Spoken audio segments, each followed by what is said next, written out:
Donc j'espère que vous allez bien. Aujourd'hui, c'est la fête de la Chandeleur, mais c'est surtout la fête de la lumière, la fête de la présentation au temple de Jésus. On bénit les cierges, etc. aujourd'hui. Et donc je vous avais dit que je ferais la lecture de l'évangile de la présentation au temple de Jésus. Donc Maria Valtorta, ici présente, est une mystique italienne qui, pendant la Seconde Guerre mondiale, a reçu les visions de la vie de Jésus, donc de la naissance de la Vierge Marie jusqu'à son assomption, jusqu'à sa montée au ciel, sa dormition. Il y a 10 tomes, et dans ces 10 tomes, ça parle des 3 ans d'apostolat de Jésus, de plein de choses. Donc, je ne peux que vous les conseiller de les lire si vous ne l'avez pas encore commencé.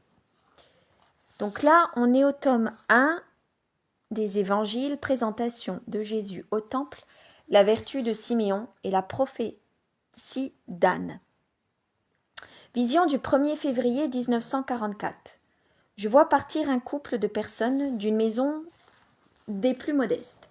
D'un petit escalier extérieur descend une toute jeune mère tenant dans les bras un bébé, enveloppé dans du linge blanc. Je reconnais notre mère.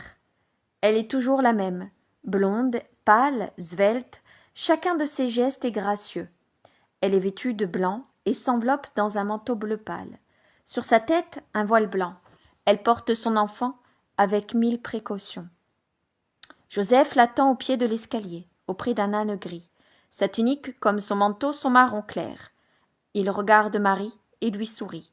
Lorsque Marie s'approche de l'âne, il se passe la bride de l'âne sur le bras gauche et prend un instant l'enfant, qui dort paisiblement, pour permettre à Marie de mieux s'installer sur la selle. Il lui rend ensuite Jésus, et ils se mettent en route.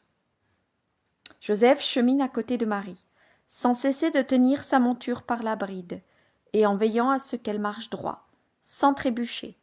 Marie tient Jésus sur son sein, et par crainte qu'il prenne mal à cause du froid, elle étend sur lui un pan de son manteau. Les deux époux parlent à peine, mais ils se sourient souvent. La route, qui n'est pas un modèle du genre, se déroule à travers une campagne, que la maison a dénudée. Quelques autres voyageurs les dépassent, ou les croisent, mais ils sont rares. Plus tard, on voit apparaître des maisons et des murs qui enserrent une ville. Les deux époux y pénètrent par une porte. Commence alors le parcours sur le pavé, très disjoint, de la ville. Il devient plus difficile d'avancer. D'une part parce que la circulation force l'âne à s'arrêter à tout instant, d'autre part parce que sur les pierres et les trous qui remplacent les pavés manquent. L'âne fait continuellement faux pas, ce qui gêne Marie et l'enfant. La route n'est pas plane. Elle monte bien que légèrement étroite. Elle passe entre des maisons hautes aux portes exiguës et basses, dont rares sont les fenêtres qui donnent sur la rue. En haut, le ciel apparaît sous la forme multiple, portions d'azur entre les maisons, ou plutôt entre les terrasses. En bas, c'est la foule et le brouhaha, et l'on croise d'autres personnes à pied, ou montées sur un âne, en conduisant des ânes chargés, et d'autres encore qui suivent une encombrante caravane de chameaux. À un certain endroit, une patrouille de légionnaires romains passe dans un grand bruit de sabots et d'armes, puis disparaît, derrière une arcade qui enjambe une rue, très étroite et caillouteuse. Joseph tourne à gauche et prend une voie plus large et plus belle. J'aperçois tout en haut de la rue l'enceinte crénelée que je connais déjà. Marie descend de l'âne près de la porte où se trouve une sorte d'abri pour les ânes. Je parle d'abri parce qu'il s'agit d'une espèce de cabanon, ou plutôt de hangar jonché de paille, avec des piquets munis d'anneaux, pour attacher les quadrupèdes. Joseph remet quelques pièces à un petit homme qui est accouru pour acheter un peu de foin, et il puise un seau d'eau à un puits rudimentaire, qui se trouve dans un coin, pour le donner à son âne. Il rejoint ensuite Marie, et tous deux pénètrent dans l'enceinte du temple. Il se dirige d'abord vers un portique où se tiennent ceux que Jésus fustigera plus tard vigoureusement, les vendeurs de tourterelles et d'agneaux, ainsi que les changeurs. Joseph achète 2 colombes blanches. il ne change pas d'argent, on comprend qu'il a ce qu'il faut. Joseph et Marie s'avancent maintenant vers une porte latérale, à 8 marches, comme toutes les portes, à ce qu'il me semble, de sorte que le cube du temple est surélevé par rapport au sol.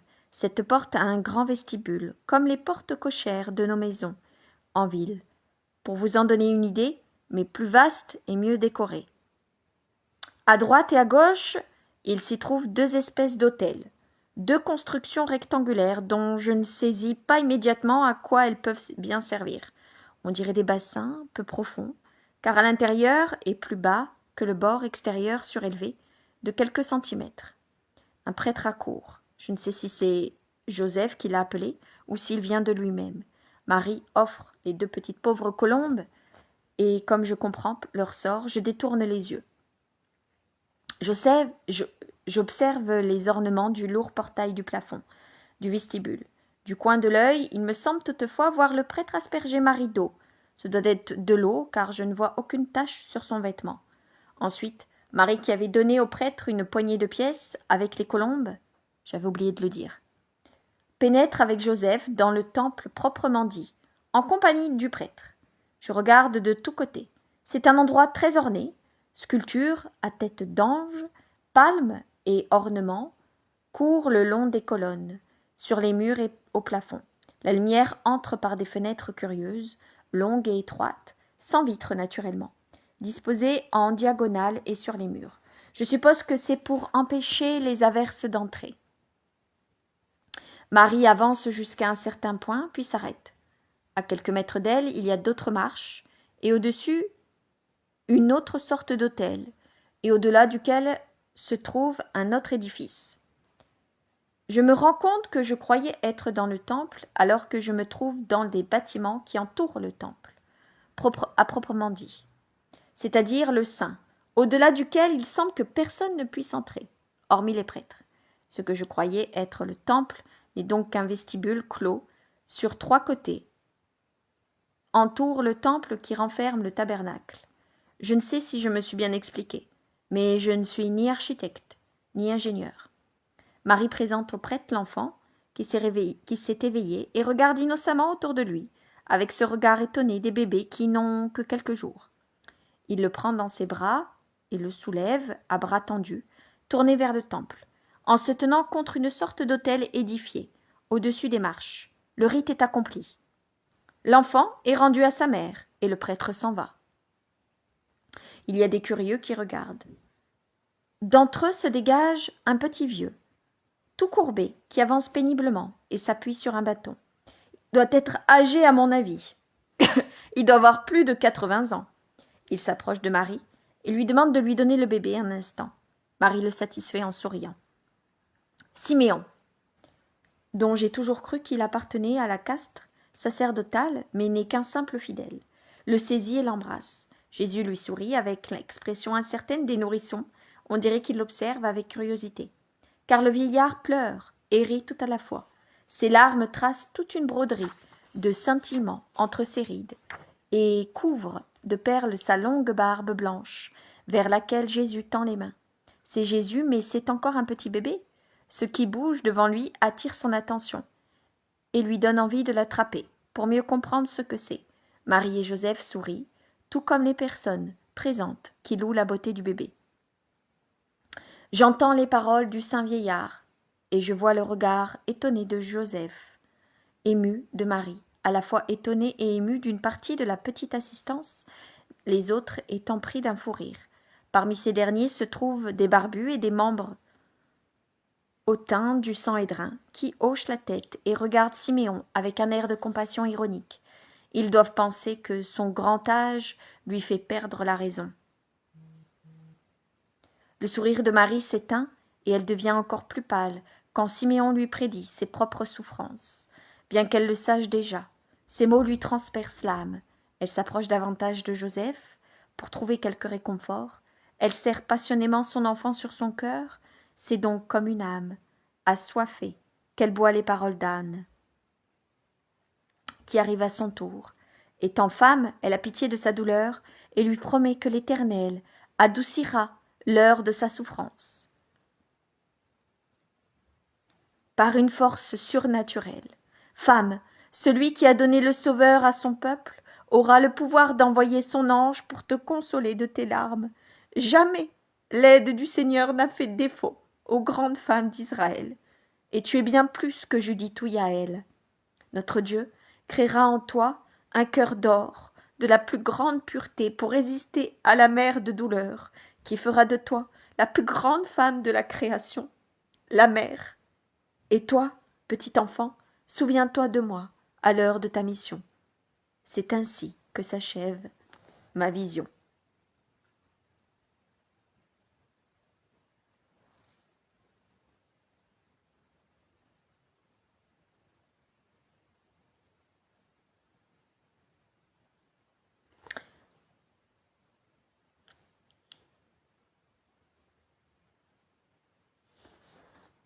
Et après Jésus, il prend la parole le 2 février 1944. Jésus dit « 2 enseignements valables pour tous se dégagent de la description que tu as faite. En voici le premier. La vérité n'est pas révélée aux prêtres, plongés dans les rites mais spirituellement absents, mais un simple fidèle. Le prêtre qui est constamment en contact avec la divinité, appliqué à tout ce qui a trait à Dieu, consacré à tout ce qui est au-dessus de la chair, aurait dû comprendre immédiatement qui était l'enfant qu'on venait offrir au temple ce matin-là. Mais pour cela, il lui aurait fallu avoir une vie spirituelle vivante, et pas simplement le vêtement qui recouvrait une âme, si ce n'est morte, du moins très assoupie. S'il le veut, l'Esprit de Dieu peut tonner et secouer comme la foudre, ou un tremblement de terre, l'esprit le plus obtus. Il le peut, mais puisqu'il est l'esprit d'ordre, tout comme Dieu, et ordre en toutes ses personnes et à sa manière d'agir. Il se répand et parle généralement. Je ne dis pas là où il rencontre un mérite suffisant pour recevoir son effusion, car alors ceux qui la recevraient seraient bien rares, et toi-même ne connaîtrais pas ses lumières, mais là où il trouve la bonne volonté de recevoir cette effusion. Si on a tous de la bonne volonté, Jésus dit, vous recevrez une effusion. Mais si vous n'avez pas la bonne volonté, vous ne recevrez pas d'effusion. Parce qu'il dit que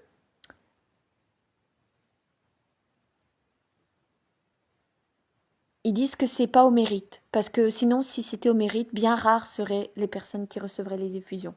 Mais à la bonne volonté. Comment s'exerce cette bonne volonté?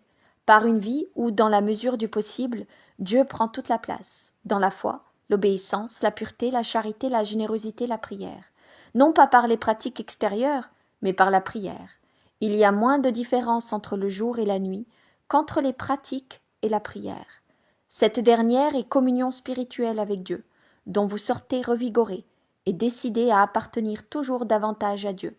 Les pratiques sont une habitude comme une autre, dont le but sont divers mais toujours égoïstes. Elles vous laissent tels que vous êtes, ou même vous surchargent d'un péché de mensonge et de paresse. Siméon, avec cette bonne volonté, la vie ne lui avait pas épargné ni les angoisses ni les épreuves, mais il n'avait pas perdu sa bonne volonté. Les années et les vicissitudes n'avaient pas entamé ni ébranlé cette disposition à être toujours plus digne de Dieu.